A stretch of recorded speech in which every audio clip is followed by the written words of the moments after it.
Panibagong araw, panibagong bike day na naman. Nandito tayo ngayon sa may Golden Haven, sa may Villarsipag. Chill ride lang tayo dito sa may bike lane. So today, gusto ko sanang pag-usapan isang mahalagang topic para sa ating mga siklista. Ano nga ba yung tamang asal o mga do's and don'ts pagdating sa traffic rules? Syempre, bilang responsible na mga siklista, kailangan natin sundin yung mga batas trapiko hindi lang para sa ating kaligtasan, pero pati na rin sa mga kapakanan ng iba pang mga gumagamit ng kalsada. Bago ang lahat, shoutout muna natin si Kahilig Angie, Zaimon Taway, Sen Baloro, Alvin Boras, Raymond Marlin, Biker Lodi Estrella de Ramas, Denmark Manzo, Orlando Nare, Roy Deliarte, and Vince Diaz. So balik tayo sa topic. Alamin natin yung mga dapat at hindi dapat na gawin habang nagbabike tayo sa kalsada. Una sa lahat, sana siguraduhin na suot natin yung helmet. Ito yung pinakamahalagang safety gear para sa mga cyclist. Kahit saan ka man pupunta, whether short ride lang o long distance, kailangan mo protektahan yung ulo mo. Yung hindi pagsusuot ng helmet, usong-uso to sa mga naka-fixed gear. Sabi nila lifestyle yan, pero hanggat maaari wag natin gayahin yung iba na hindi nagsusuot ng helmet.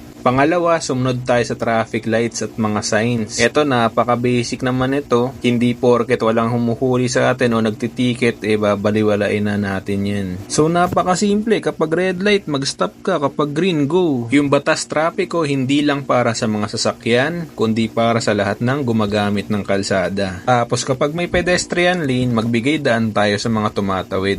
Sabi nga nila, respect begets respect. Kaya kung gusto natin ng respeto mula sa ibang motorista, ipakita rin natin to sa kanila. Tapos wag tayo mag-counterflow, sobrang delikado nito. Kapag nagka-counterflow ka, hindi lang buhay mo yung nilalagay mo sa peligro, kundi pati yung buhay ng iba. So hanggat maaari, sundin natin yung tamang direksyon ng traffic para iwas disgrasya. Kapag kakanan o kakaliwa din, hanggat maaari tumingin tayo sa paligid, maging aware sa surroundings. Kung liliko ka bago ka titingin, syempre pwede kang makabangga o makakos ng aksidente.